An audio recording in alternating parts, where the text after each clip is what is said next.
Hello viewers, I doctor S V K Lal welcome you all in my YouTube channel. मेरे YouTube channel में आपका बहुत बहुत स्वागत है।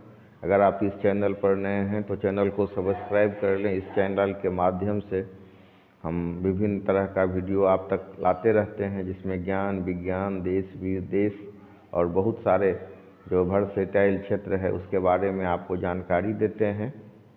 आज का वीडियो बिहार के विकास को लेकर के है। आज हम देखेंगे कि बिहार कहाँ तक पहुँचा है, इसका इतिहास कैसा रहा है और वर्तमान कैसा है। वैसे तो बिहार को बीमारू राज्य कहा जाता रहा है। कभी लगभग पूरे भारतीय उपमहाद्वीप का शासन पटना से यानी पाटलिपुत्र से चलाया जाता था, लेकिन समय के दौर में पिछड़ा, विकसित, भ्रष्टाचार और जंगल राज की छवि वाला राज्य बन गया था बिहार। और यूँ समझ लीजिए कि मतलब समय के दौर में पिछड़ा, विकसित, भ्रष्टाचार और जंगल राज की छवि वाले राज्य का पर्याय बन गया था बिहार। इस बिहार का कभी दो बार विभाजन हुआ था। अगर हम पहले विभाजन की बात करें तो 22 मार्च 1912 को ये अलग हुआ था बंगाल से, और उसके बाद 1935 में बिहार से उड़ीसा अलग हुआ और 15 नवंबर 2000 को बिहार को काट कर झारखंड बनाया गया। अब हम इसके बाद इसके नाम की चर्चा करते हैं कि बिहार क्यों है। तो यहाँ बौद्ध सन्यासियों का ठहरने का स्थान था, वो यहाँ विचरण करते थे। यहाँ पर बहुत सारा बौद्ध मठ था, इसीलिए इसको बिहार कहा जाने लगा। मतलब यहाँ पर बौद्ध सन्यासी लोग विचरण करते थे, ठहरते थे, विहार करते थे, घूमते थे। उनका यहाँ धर्मस्थल था, मठ था। तो इसी मठ के नाम पर इसका नाम बिहार पड़ा और उससे अपभ्रंश बन गया बिहार, तो बिहार का नामकरण हुआ। और आज हम देख सकते हैं कि जनसंख्या का अधिकांश भाग ग्रामीण है। बिहार में 11.3% ही लोग शहरों में रहते हैं। लेकिन एक खास बात है कि 58% लोग 25 वर्ष से कम उम्र के हैं। बिहार अनेक साम्राज्यों का केंद्र रहा है, जैसे मौर्य, गुप्त और पाल साम्राज्य। जब कभी ऐतिहासिक धरोहर की बात होती है तो हम चर्चा करते हैं नालंदा विश्वविद्यालय, बोधगया, वैशाली के लोकतंत्र का, लिच्छवी के गणतंत्र का। अगर हम वर्तमान में बिहार की बात करें तो यह मगध, मिथिला और अंग जैसे ऐतिहासिक क्षेत्रों से बना है। सारण जिले में हम देख सकते हैं कि गंगा नदी के तट पर 4500 से 2345 ईस्वी पूर्व और ताम्रयुग 2345 से 1726 ईस्वी पूर्व का पुरातात्विक साक्ष्य मिला है। मिथिला के राजा शिरध्वज जनक की पुत्री सीता का विवाह भगवान राम से हुआ था। दुनिया का पहला गणतंत्र बज्जी भी यहीं हुआ था। मगध 1000 वर्षों तक भारत में शक्ति, शिक्षा और संस्कृति का केंद्र रहा था। इस तरह से हम बिहार के महिमा का वर्णन करते हैं, इसके इतिहास को देखते हैं। पूरा ऐतिहासिक काल के बाद से ही कैसे बिहार विकसित हो रहा है इसकी चर्चा करते हैं। मगध के गुप्त साम्राज्य के कार्यकाल में भारत में विज्ञान, खगोल विज्ञान, गणित, वाणिज्य, धर्म और भारतीय दर्शन में इतनी अधिक उन्नति हुई कि इस अवधि को भारत का स्वर्णिम युग कहा जाता है, या मतलब स्वर्ण काल भी कहा जाता है। गुप्त राजाओं में स्कंदगुप्त ने हुनों को भारत से बाहर निकाल दिया था। उसी समय का गुप्त साम्राज्य दुनिया का सबसे शक्तिशाली साम्राज्य था, जो पश्चिम में बगदाद से लेकर पूर्व में बर्मा तक और उत्तर में मध्य एशिया से लेकर दक्षिण में कांचीपुरम तक फैला था। इतना लंबा चौड़ा ये साम्राज्य था। और मध्यकाल में मोहम्मद बिन बख्तियार खिलजी के आक्रमण और आधिपत्य में नालंदा और विक्रमशिला के विश्वविद्यालय को नष्ट कर दिया गया। ये भी चर्चा की जाती है कि कितना बड़ा ये हमारा नालंदा का जो विश्वविद्यालय था, जहाँ दूर दूर से लोग पढ़ने के लिए आते थे, विदेशी लोग आते थे, इसमें एडमिशन होता था और कितना महान बन जाते थे, कैसे उनके चरित्र का, उनके व्यक्तित्व का निर्माण होता है। और पूरे दुनिया भर में, जैसे अभी हार्वर्ड और मतलब कैम्ब्रिज, ऑक्सफोर्ड है, उस समय में ये नालंदा और विक्रमशिला विश्वविद्यालय की छवि ऐसी ही थी। तो ऐसे विश्वविद्यालय को नष्ट कर दिया गया था मध्यकाल में मोहम्मद बिन बख्तियार खिलजी के आक्रमण और आधिपत्य में।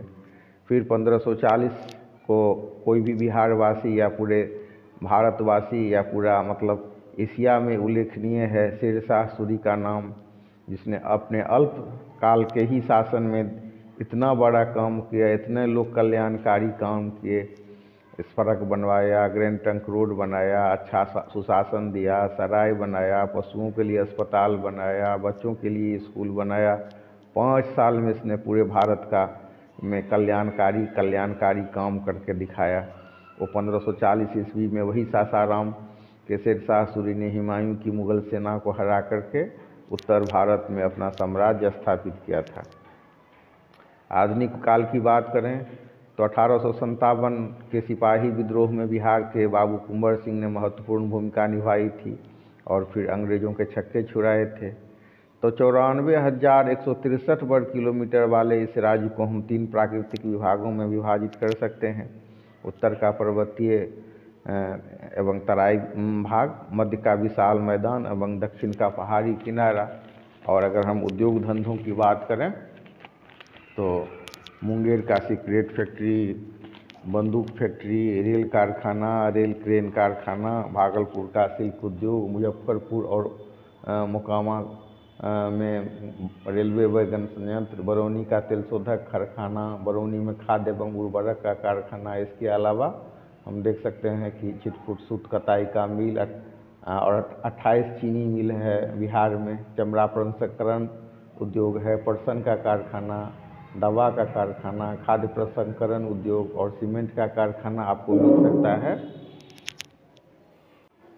लेकिन वर्तमान में भी हम देख सकते हैं कि कई बड़े बड़े उद्योगपतियों द्वारा विभिन्न क्षेत्रों में निवेश की घोषणा हुई है, जैसे मतलब ऊर्जा, पेय, खाद्य प्रसंस्करण, IT सेक्टर इत्यादि में। तो भीषण बेरोजगारी वाले इस राज्य में लोग रोजी रोटी के लिए दूसरे राज्य की यात्रा करते हैं, विद्यार्थी अच्छे शिक्षा के लिए, तो उद्योगपति उद्योग लगाने के लिए।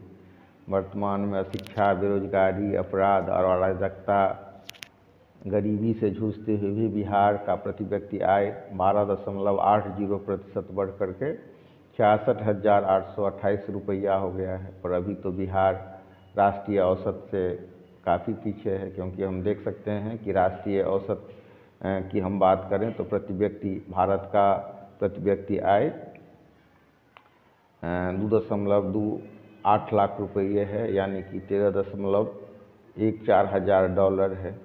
तो इस तरह से बिहार अभी राष्ट्रीय औसत से बहुत पीछे है। वहीं अगर हम अमेरिका की बात करें तो प्रति व्यक्ति आय $85.37 है, यानी कि 71.30 लाख रुपये।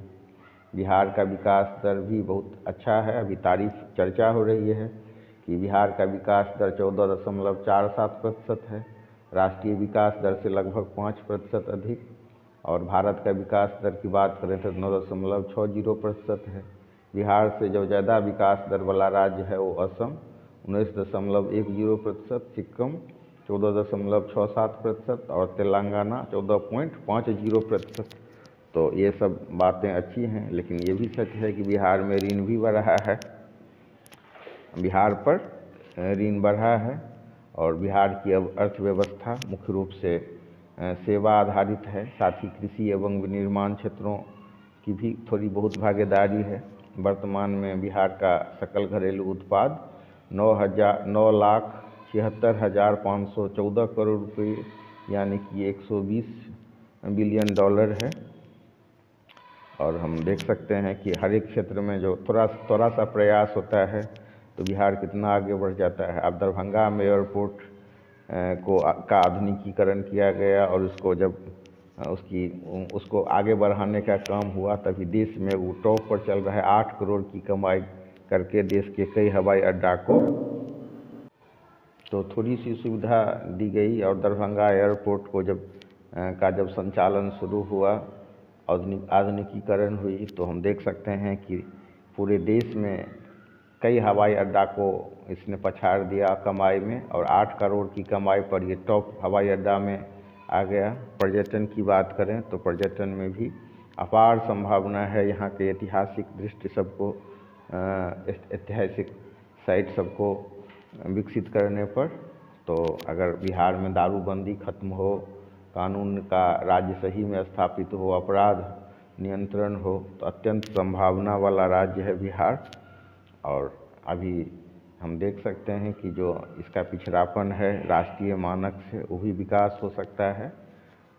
तो अगर मतलब सेवा सेक्टर ही मुख्य रूप से ये है, इसको आगे बढ़ा रहा है, और इधर लोगों को नौकरी भी बहुतों व्यक्तियों को दी गई, दूसरे राज्य से लोग आने लगे। आज बिहार की ये स्थिति है कि दूसरे राज्य के निवासियों को भी, दूसरे राज्य वालों को भी ये नौकरी दे रहा है। तो अपार संभावना है यहाँ, बशर्ते कि सकारात्मक ढंग से पहल हो। विकास हुआ भी है और विकास आगे होने की भी काफ़ी उम्मीद है।